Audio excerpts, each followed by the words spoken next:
In this video, I want to critique Ben Shapiro's analysis of socialism. Okay, let us start. The idea of socialism has become very popular among young people. And the reason that it's become popular among young people is because they've been told that it is moral. Not that it works, not that it's great, but that it's moral. It's fair. And we all like things that are fair. If we're in a room and somebody has more money and somebody has less money, wouldn't it be more fair if we just pooled the money and then we split it up evenly among the participants? You know, just like the cookies in kindergarten. Except, of course, that's not the way the world works, and that's not actually moral. Well, to an extent, it is how the world works. That's why we have taxation. Now, we can debate what's the rate of taxation that's acceptable. But yes, I actually largely agree with Ben Shapiro that fairness is what drives people to communism and socialism. This idea that people should be more equal. Now, why do we have this this intuition, this moral intuition that tells us that it is not fair for some people to have $1 billion and for some to have $1 and to live on the street? Well, probably because we evolved in smaller communities of hunter-gatherers that were, roughly speaking, equal for most of human history, especially if we count Australopithecus, Homo neanderthalensis, other hominids. If we count them as humans, then it would logically follow that for 4 million years we were, roughly speaking, equal. Still not completely equal, there were still tribal leaders, but we were more equal than since agriculture was discovered. That's where you get the warrior caste, the feudal lords. So yes, we are all kind of, I'm not going to say created by evolution, to have this strong sense of equality, to have this intuition that equality is good. Now, on the one hand, you can make the case, well, yeah, actually, inequality is actually fair and productive, but if inequality becomes too great, history tells us what happens. Revolutions happen. Why did communism become so popular in Mao's China?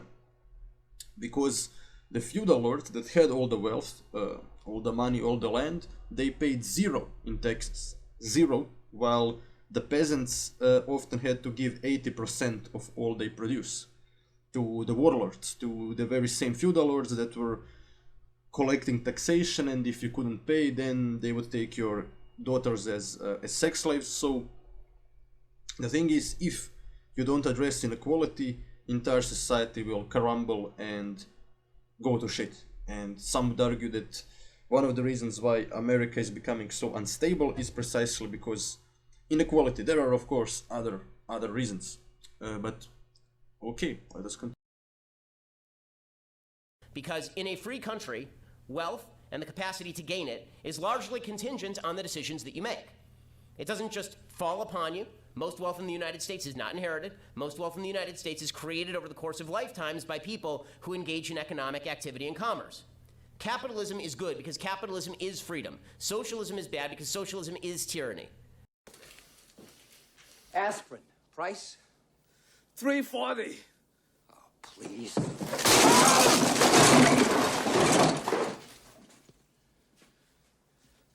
AA batteries, package of 4. $4.29. Nice try. Well, I think this whole shelf looks suspect. Capitalism is freedom. Okay, yeah, economic freedom, while socialism, on the other hand, is trying to be another kind of freedom. Freedom of opportunity. You are given through more equality. Now, of course, I'm not saying that taxation cannot become harmful at one point. In communist societies, I would argue in many of them, for example, if you tax the peasantry too much, they will become less productive, they will start to hate the regime. But yes, capitalism is freedom for some people it is freedom, yes, to start their small business, to do things that are actually beautiful and good, but it is also a freedom for the bastards that like to engage in price gouging to engage in price gouging. We don't even have to go with extreme example of pre-communist China, where you had the warlords that were selling opium. Then once you get hooked to opium, they increase the price, you cannot pay the price, they take your daughter as a sex slave. We don't have to go with this extreme example that happened in a country that very much resembled a libertarian utopia, like just a stateless society where warlords had all the power, no drug laws, opium was perfectly legal, and then the communists actually became popular by prohibiting opium and killing the drug dealers, as Schwarzenegger would say. May I help you? Yes. Could I speak to the drug dealer of the house, please? I beg your pardon? It's a beautiful day, and we're out killing drug dealers. Yeah, my point is we don't even have to go with such an extreme example, because recently, due to inflation, what happened in many countries, and it happened in my country, for example, in Croatia, recently, due to Croatia getting euro as a new currency, many small businesses decided to engage in price gouging and simply do a very simple psychological trick. That is, when you're changing currency, you can engage in price gouging because the people will psychologically, purely psychologically be more likely to accept a new price, because they will forget the old prices because there is a new currency. So on the one hand, yes, capitalism is freedom of businesses to charge you 2 euros for a coffee that used to be 1 euro a month ago. But is that a good form of freedom? Is that freedom we should encourage? Is that the freedom that we as a society should strive for? Well, no. No, some form of freedoms should be restricted. The state should come in and say, okay, you want to charge 2 euros for a coffee that used to be 1 euro, now you will have to pay a certain amount of punishment for engaging in price gouging. You can continue, but then the state will take that profit and ideally invest it into something good. But my point is, yes, even if we are talking about very corrupt states and inefficient states like Croatia, they can still engage in the wealth redistribution that is actually good and not just harmful. Okay, let's continue. Not as an aspect of tyranny, socialism itself is tyranny. The statement of socialism is that your labor is owed to the society. The notion of socialism is that you do not own your own freedom. You do not own your own time. You do not own your own labor. You do not own your own work. You do not own the products of your own work. The basic notion of capitalism is you own all of those things, and now you have to engage in free exchange with someone else who does not owe you anything. If you want to thrive, if you want to succeed, you are going to have to make something somebody else wants. People think capitalism is selfishness. No, socialism is selfishness. The notion that I have to somehow supply you the money so you can sit in your basement and paint with watercolors. Socialism, the idea that I'm supposed What the hell is he talking about? So, okay, maybe he's referring to this idea of dictatorship of the proletariat.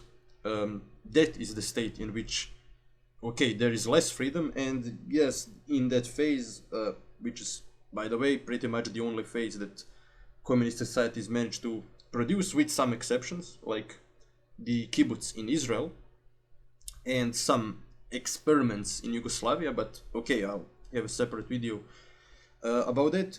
But okay, if his point was that in this phase of dictatorship of the proletariat, you actually don't owe the means of production or your own labor, okay, he has a point, but he didn't bother to actually say what the hell is he talking about. So he pretty much directly stated that socialism is when you don't owe your own means of production, and the basic idea of socialism, or communism, I guess, he's actually talking about communism, is that you should be able to owe your own means of production. So, I mean, what I'm asking Ben to do is to define what the hell is he talking about. Is he talking about a dictatorship of the proletariat? If he is, then okay, he's actually correct. If he's talking about the entire concept, then he's wrong. We have to define what are we talking about. I mean, communism can mean so many things. It can mean a planned economy It can mean the utopian society that was perhaps never achieved. Some say it was in Israel. It can mean just the ideology itself. So let's define what the hell are we talking about. To fulfill all your dreams by paying you for something I don't want and have no need for.